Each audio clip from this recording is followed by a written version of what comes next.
Hi guys, my name is Christine and I'm a dating, relationship and personal development coach. Today I'm talking about how to get your ex back easily by the step-by-step guide, okay? So what really needs to happen, especially if you were the one that got dumped, okay? So if you were the one that got dumped, what needs to happen is that the attractive scale needs to switch, okay? And what I mean by that is that when you get dumped by someone, it can make you feel like the one that's less attractive. And in the dynamic, it really has made you the one that's less attractive because you're the one that got dumped, right? It makes them look like the desired one, especially if you've chased after them since the breakup and you begged and you pleaded to get them back. It makes them seem like the desired one, and it makes you look like the beggar, the pauper, the one that's unattractive, right? So what needs to switch in order for your ex to come back is this, right? It needs to be so you're more attractive than them, and they're the one that's pursuing you and reaching out to you, okay? And that is entirely possible if your ex still has some feelings towards you and still has some attraction towards you. Okay, that's entirely possible. And it all depends on basically how you now go after the breakup has happened and how you behave and how you act, okay? And to be honest, you don't have to do much. You don't have to do loads and loads of different things to try and make yourself more attractive. All you have to do is basically these set of things, okay? So the first thing is that you've got to stop fighting for the relationship. You've got to stop messaging them. You've got to stop begging. You've got to stop pleading. You've basically just got to stop, right, trying to fight for the relationship, right? You've got to stop pursuing them, stop chasing them, and basically just let them go, right? Because what you need to understand is that when your ex has broken up with you and they've dumped you, how they feel after that has happened is they feel relief, because it's not a nice thing to break up with someone. It's actually a very difficult thing to do. It's actually a very hurtful thing to do, and it's not, and especially if there was a build-up, like there was trying to get to that moment of like, I need to break up with them. They may have been talking to their friends, saying like, oh God, I really need to break up and need to break this relationship up. What should I do? What should I say? And it's got a lot of anxiety, right?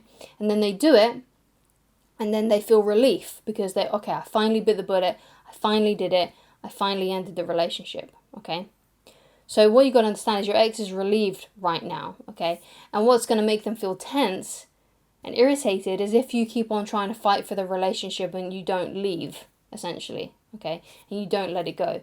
So what you want to do is you want to give them what they want, which is let it go, okay?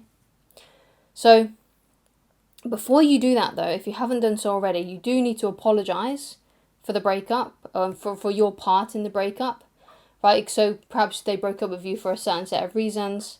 You got to apologize for those reasons, or you have to apologize for the way that you behaved after the breakup. Like, let's say you did beg, you did plead, or perhaps you were angry, resentful, said some hurtful things.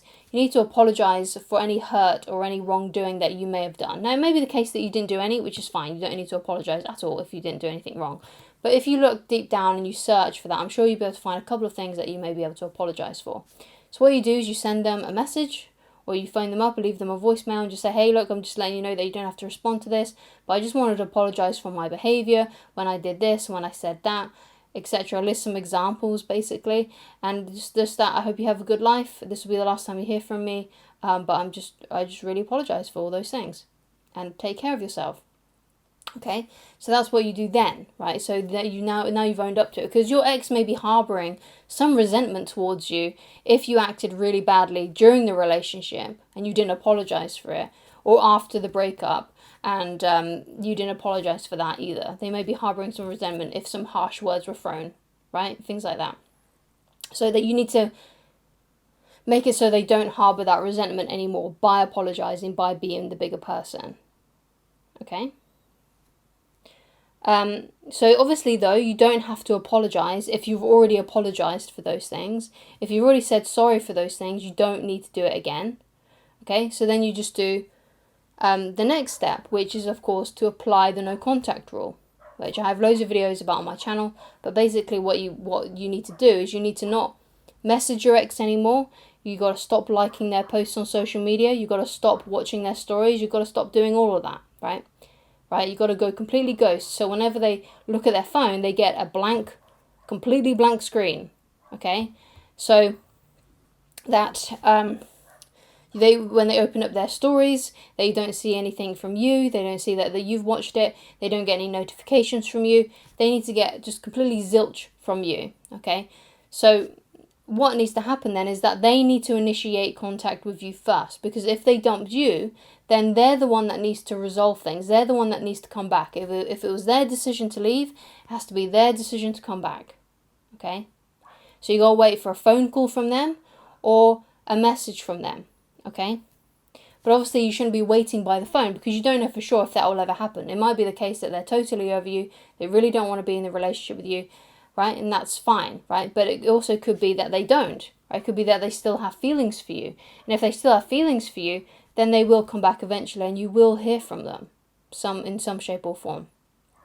Okay, so the next thing that you need to start working on then, because obviously you had this relationship, it's now over, so now there's like a vacuum in your life, right, that you used to have just for your relationship with your ex, right? So you've now got a lot more time on your hands, so you've got to make sure that you use this time wisely and you're not doing self-destructive things.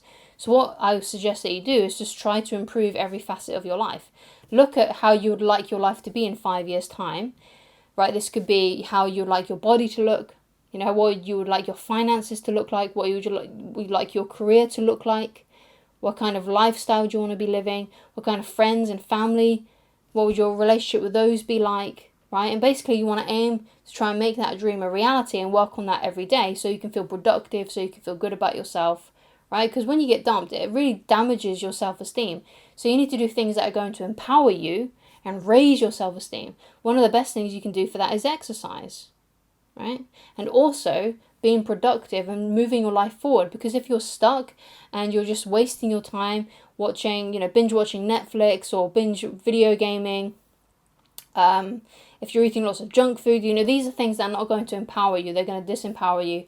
Could be that you're drinking loads or using other kinds of substances. These are things that are going to keep you stuck, and it's not going to attract your ex back into your life. If you want your ex to come back, then they've got to see that you're improving, that you're doing really well for yourself, that things are going really good for you, right? They don't want to see the same old stuck person that maybe you once was, right? They want to see someone who's really doing well and doing amazing, so that they feel like pulled to join you, right? They're like, oh wow, they're doing all these amazing things. I want to be a part of that, okay? You want people to look at your life, especially your ex, if you want your ex back, and think, I want to be a part of that. I want to be involved with that, okay? So if they do reach out then and the no contact rule works, all you need to do is when they reach out to you, all you've got to say is, oh, hey, how you doing? How you been? And they're like, yeah, I'm doing really well, thanks. How are you? Having that little conversation, right?